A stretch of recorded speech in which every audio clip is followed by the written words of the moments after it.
Hello everyone, कैसे हो आप लोग। तो आप सभी का आज के वीडियो में बहुत बहुत स्वागत है। तो आज के वीडियो में हम लोग जो 7th क्लास का साइंस का जनरल साइंस का जो एक्सरसाइज है 13th वाला चेंजेस केमिकल एंड फिजिकल वाला, ये एक्सरसाइज यहाँ पे करने वाले हैं। तो ये एक्सरसाइज में हम लोग जितने भी क्वेश्चन आंसर कवर करने हैं, यहाँ पे आप देख सकते हैं कि डिस्टिंग्विश बिटवीन द फॉलोइंग पूछा है। तो पहला यहाँ पे सबसे पहला ही फिजिक उन दोनों बीच में डिस्टिंग्विश क्या होता है। तो आपको पता है कि फिजिकल चेंज क्या होता है, फिजिकल चेंज करते हैं लेकिन केमिकल चेंज ये हमारे ऊपर ये सारा केमिकल के ऊपर डिपेंड करता है। और फिजिकल चेंज में हम लोग अगर चेंज करते हैं तो उसको वापस हम लोग क्या कर सकते हैं, ले सकते हैं। यानी हम लोग जिस तरीके से फिजिकल चेंज करते हैं हम लोग उसी में कन्वर्ट कर सकते हैं। लेकिन केमिकल चेंज में क्या होता है कि अगर आपने दो सब्सटेंस लिया है, उन दोनों को मिलाया है, दो केमिकल को, लेकिन आप वो दो केमिकल से एक तीसरा केमिकल रेडी होता है। ओके, लेकिन फिजिकल में ऐसा नहीं होता है। तो ये बातें आपको ध्यान रखनी है। ओके, उसके बाद यहाँ पे आप देखो कि periodic changes and non periodic changes. तो पीरियोडिक चेंजेस क्या होता है कि जो अपने आप क्या होती है, after again and again definite interval of time पे क्या होती है, वो चेंजेस होती है अपने आप। ओके, और इसके अंदर क्या होता है, कंसिस्टेंसी होता है, जिसके अंदर जो चेंज होती है वो एक पूरे एक कंसिस्टेंसी के साथ होती है। और नॉन पीरियोडिक चेंजेस में क्या होता है कि चेंज होता है लेकिन टाइम पे नहीं होता है, उसके अंदर कोई डिफिनाइट इंटरवल ऑफ टाइम नहीं होता है चेंजेस के लिए। ओके, और उसके अंदर किसी तरह का कोई कंसिस्टेंसी नहीं होता है। ओके, उसके अंदर आपको ब्रेकिंग ऑफ स्टॉर्म्स देखने के लिए मिलता है। ये सारी चीजें आपको फेस करने के लिए मिलती है। ओके, उसके बाद नेचुरल चेंज और मैनमेड चेंजेस। नेचुरल चेंजेस यानी नेचर के हिसाब से चेंजेस होती है, और मैनमेड यानी वो कभी भी अपने हिसाब से, अपनी सुविधा के हिसाब से, अपने नीड के हिसाब से क्या करता है, चेंजेस करते रहता है। लेकिन नेचर के हिसाब से जो चेंजेस होते हैं वो बहुत ज्यादा इंपॉर्टेंट होते हैं, क्योंकि नेचर के हिसाब से जब चेंजेस होते हैं तो वो नेचर के हिसाब से होते हैं, आपके हिसाब से नहीं होता है। और नेचर हमेशा हमारे फायदे के लिए ही काम करती है, सोचती है। ओके, तो ये बात आपको ध्यान रखनी है। उसके बाद under which different type can be following changes be classify. जैसे conversion of milk into the yogurt, तो ये क्या है, केमिकल और इरिवर्सिबल स्लो चेंजेस है। बर्स्टिंग ऑफ क्रैकर्स, यानी अगर आप पटाखे फोड़ते हो तो ये केमिकल चेंज है, इरिवर्सिबल चेंज है, जिसको हम लोग कन्वर्ट नहीं कर सकते वापस। और एक फास्ट चेंज है। Okay, occurrence of an earthquake, तो ये फिजिकल चेंज है, केमिकल चेंज भी है, इरिवर्सिबल नहीं है।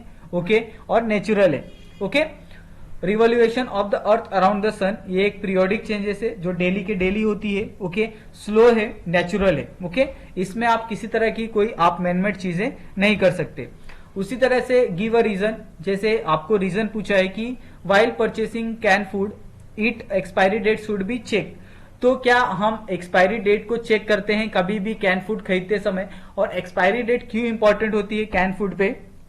क्योंकि आपको पता है कि आप अगर जो भी फूड प्रिपेयर करते हो, जो भी फूड बनाते हो, तो वो एक टाइम पीरियड में क्या होती है, खराब हो जाती है। और उस खराब फूड को अगर आप खाते हो तो फूड पॉइजनिंग, बहुत सारी चीजें आपको होती है।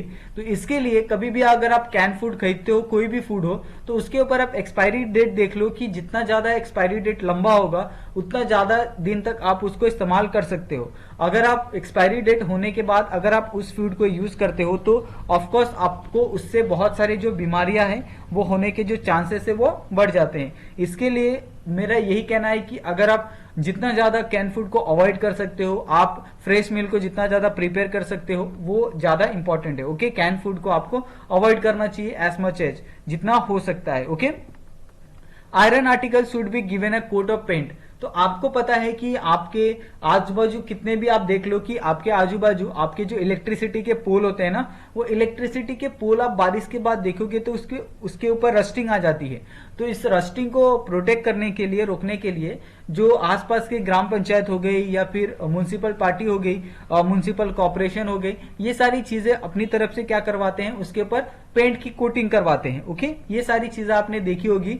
तो ऐसा क्यों करवाते हैं? क्योंकि जो रस्टिंग होती है, रस्टिंग को प्रिवेंट करने के लिए जो पेंट है, वो पेंट क्या करता है, जो मॉइस्चर है या फिर जो भी ह्यूमिडिटी है, टेम्परेचर है, उसको प्रोटेक्ट करता है, उसको अंदर तक जाने नहीं देता है। और जिसकी वजह से जो उसकी लाइफ है आयरन की, वो क्या होती है, बढ़ जाती है। ओके, और wooden article should B polish. तो वुडन आर्टिकल को हम लोग पॉलिश क्यों करते हैं? ताकि उसके ऊपर एक साइन आए, उसके ऊपर किसी तरह का कोई डैमेज ना हो, उसके ऊपर टर्माइट्स या फंगस ना लगे।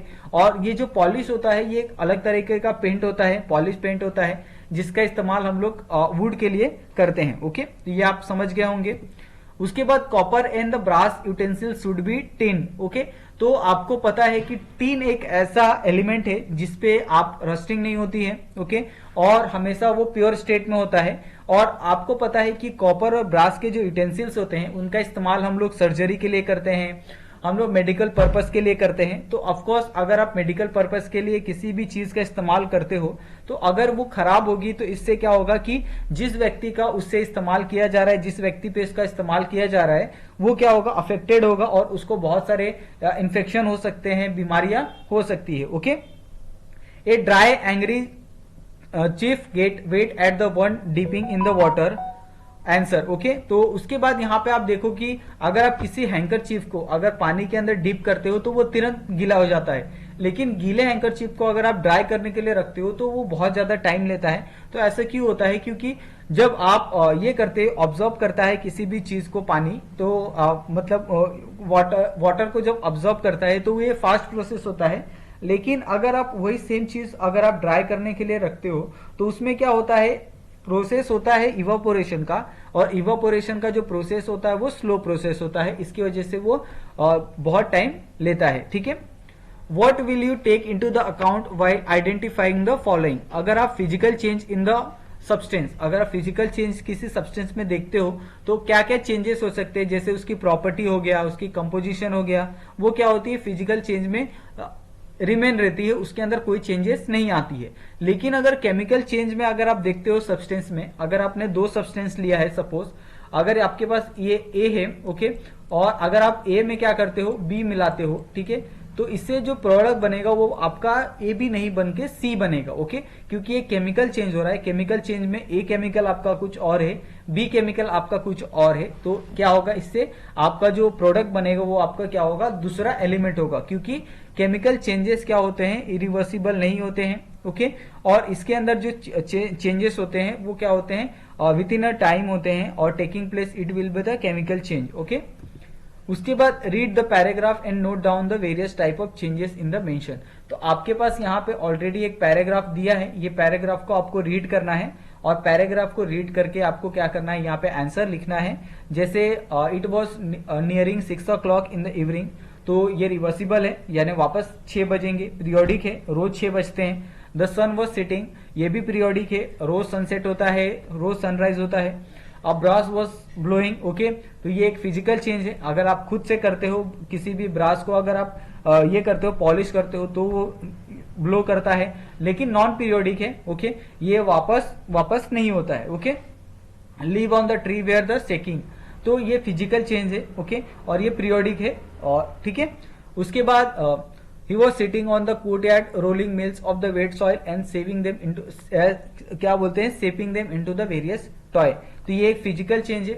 Felt hungry and went into the house, ये एक पीरियोडिक है, रोज आपको भूख लगती है। ठीक है, mother made from the wheat flour and the fry puris, okay, तो ये फिजिकल चेंज है, इरिवर्सिबल है, जिसको आप चेंज नहीं कर सकते। एक बार अगर किसी व्हीट फ्लोर से अगर पूरी बन गई तो आप पूरी से वापस व्हीट फ्लोर नहीं बना सकते। Okay, while eating the hot puri his attention was drawn outside the window, ये एक नॉन पीरियोडिक है, यानी उसने सोचा नहीं था और अचानक से क्या हो गया कि उसका जो ध्यान है वो खिड़की के बाहर चले गया। और क्यों गया था, क्योंकि रेनिंग हो रही थी, साथ में लाइटनिंग भी हो रही थी। Okay, he had start raining, physical change है। ओके, पीरियोडिक है, periodic in the raining of specific season. There was the lightning, lightning क्या एक फिजिकल चेंज है और केमिकल चेंज, दोनों चीजें हो सकती है, और ये बहुत फास्ट होती है। ओके, आपने देखा होगा। तो इस तरीके से यहाँ पे वो जो एक्सरसाइज है 13th वाला, वो यहाँ पे हमने पूरा कवर किया, और सारे के सारे जो आंसर है वो यहाँ पे हमने लिख के दिए हैं। ओके, तो आई होप आपको ये जो पूरा वीडियो है वो पसंद आया हो। अगर आपको वीडियो पसंद आया है तो वीडियो को लाइक कर लो, चैनल को सब्सक्राइब कर लो, ओके, और अपने फ्रेंड्स के साथ भी शेयर कर देना, ठीक है। और आप चाहो तो हमारा टेलीग्राम का ग्रुप है, वो भी आप ज्वाइन कर सकते हो, डिस्क्रिप्शन में उसका लिंक दे दिया जाएगा। ओके, तो थैंक यू सो मच, मिलते हैं हम लोग नेक्स्ट वीडियो में। अगर आपको कोई भी डाउट होगा आप तो प्लीज आस्क मी, ओके, आपको कोई डाउट, साइंस, केमिस्ट्री, किसी भी सब्जेक्ट का डाउट होगा आप प्लीज मुझे कमेंट कर सकते हो। ओके, तो थैंक यू सो मच बच्चे लोग, मिलते हैं हम लोग नेक्स्ट वीडियो में।